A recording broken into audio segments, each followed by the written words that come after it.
Hi guys, welcome to a new video. In this video, I'll be showing you how to attach a welt pocket to your waistcoat or your pants. If this looks like something you'd like to learn, keep watching. Please don't forget to like, share, comment, subscribe, and turn on notifications so you'll be notified whenever I make a new post. Thank you. So this welt pocket I'll be attaching on a waistcoat. As you can see, I already have the structure of the waistcoat, and these are what I need for the welt pocket. I'll be needing a pocket bag which is 7 inches long and 4.5 inches wide on fold, so it is 9 inches. I actually shortened it further in the tutorial, but let's go on.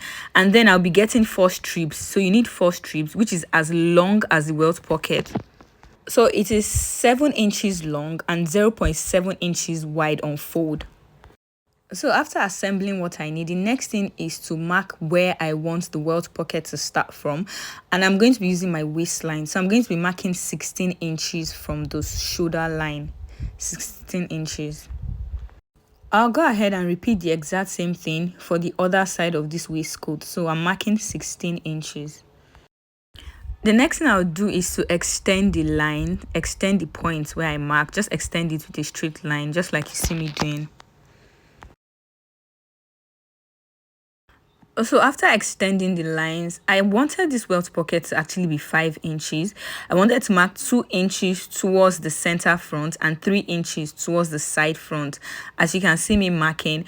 But I changed my mind and I decided to do 4.5 inches because this waistcoat is actually on the small side, and I do not want the pocket extending too much into the side front. So I marked 2 inches facing the center front and 2.5 inches facing the side front. I'll go ahead and repeat the exact same thing. So 2 inches here and 2.5 inches on the side front.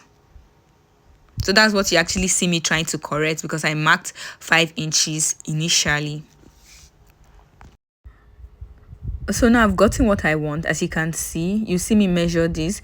It is 2 inches towards the center front and 2.5 towards the side front. So I was trying to make this very visible because I don't know, it was looking like it wasn't very visible. Now that I've gotten how wide I want my welt pocket to be, the next thing I'm going to be doing is to go up by half of an inch. So just mark half inch upwards and then just mark a point there, just like you see me doing. Mark a point throughout, and you can go ahead to use your ruler to straighten the lines properly. So this is exactly what I have. I'll repeat the same process for the other side of this waistcoat.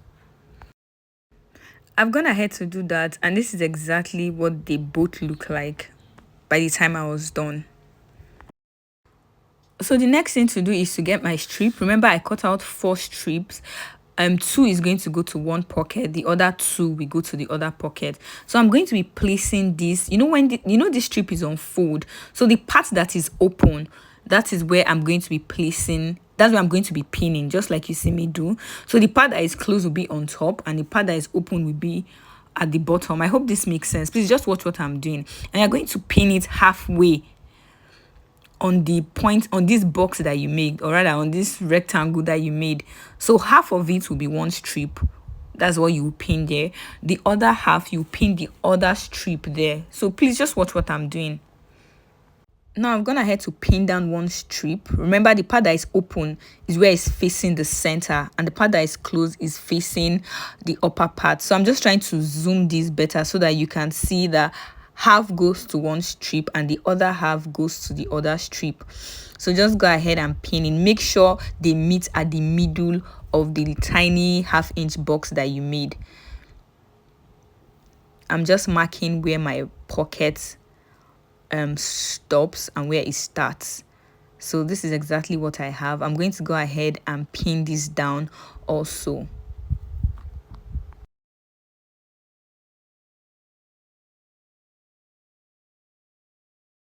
So after pinning this down, this is exactly what it should be looking like. The 2 strips, the opening will be meeting each other in the middle. So you're going to try and replicate the rectangular box you had before. So remember, it was half inch, sorry. So you're going to get 0.25 on one side. You're going to mark it on a straight line like so, and mark the other 0.25 on the other part of the strip. So this is what it should be looking like. You're going to go to your machine and you're going to stitch just on the straight line. You're not going to stitch the sides. But before I do that, let me replicate the exact same thing for the other side of this waistcoat.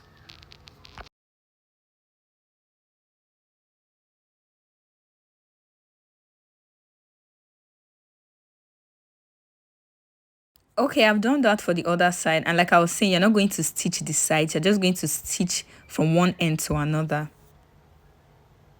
I'll take this to my sewing machine, I'll stitch and come back to show you what it looks like. So I've gone ahead to stitch this down. This is what it looks like on the wrong side. I hope you can see it. After stitching this down, you're just going to open it. You can use a seam ripper to just open. I did not have one available, so I'm using a scissors. Just open it carefully, and then you're just going to be using your scissors to open. Make sure you do not exceed that point that you have made. So just make sure you do not exceed the 4.5 inches. When you get to the edge, you're just going to notch it upwards carefully. You know how to notch a fabric now, so just notch it just like you see me do. You're going to go ahead, do it to the other side. When you get to the edge where you're supposed to stop, you're just going to give it a tiny notch. After that, you're going to be having an opening. The next thing you're going to do is to push it inside. Just watch what I'm doing. You're going to push the strip inside to get your welt pocket. And please note that you have two strips. When you are pushing them inside, you're going to make sure that you push the one for the upper part first before you push the one for the lower part. So the one for the lower part is the one that should be covering the one for the upper part, so that you can be able to put your hand inside your pocket. I hope this makes sense, because if you use the upper part to close the lower part of this welt pocket, you will not be able to put your hand inside. So please watch what I'm doing. See, I put the one for the upper part first, and then I'm going to be placing the one for the lower part on top of it. So it was looking like I did not get a good notch. I opened this up to notch it properly, and then I'll go back and repeat the exact same process.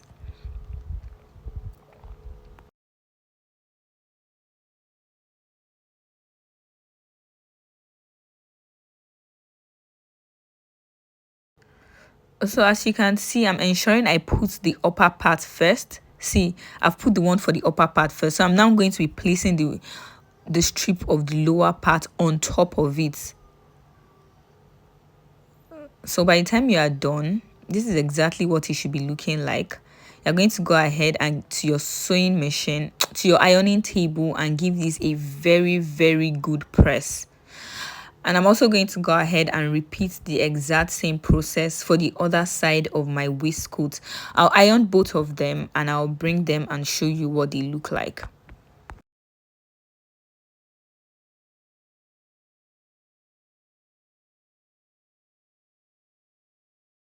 So I've repeated the same process on the other side of this waistcoat, and I've given both of them a good press. And this is exactly what it is looking like. I'm just trying to drag it closer to the camera so that you can see it clearly. This looks very nice. It is neat and it came out very well. The next thing to do is to attach the pocket bag. And this is pretty simple. So you're going to take one part. Remember, this pocket bag was cut on fold. You're going to take one part, attach it to the upper part of this welt pocket. Take the lower part, attach it to the lower part of the welt pocket. So that's all you're actually going to be doing for this welt pocket bag. So I'm going to repeat the same thing for the other pocket. You're going to place it on the upper part of the welt, and you're going to place the lower part of the pocket on the lower part. So by the time you are done, you have like a bag. So after I was done attaching, this is exactly what it was looking like. I decided to actually reduce the length of the pocket because I wanted it to be a lot smaller. So now that you have it, you're going to go and stitch the edges. Just watch what I'm doing. Stitch it on one side and stitch it on the other side to close the pocket up. Stitch it carefully to close the pocket up. And after you are done, you can go ahead and trim it out. So I'll go ahead and stitch the other side, and then I'll trim it on camera just to show you how I trimmed it out. So after I was done, this is what it looks like. I actually went ahead to reduce the length of this pocket. So instead of the 4.5 inches that I used initially, that I cut out, I actually used 4 inches. So this is me just trimming out these sides, and you're going to see what this pocket is looking like. So this is exactly what it looks like on the wrong side before trimming, and this is what it looks like after trimming. So that's actually all for this tutorial. Thank you so much for watching. Please don't forget to like, share, comment, subscribe, and turn on notifications so you'll be notified whenever I make a new post. See you in my next video. Bye.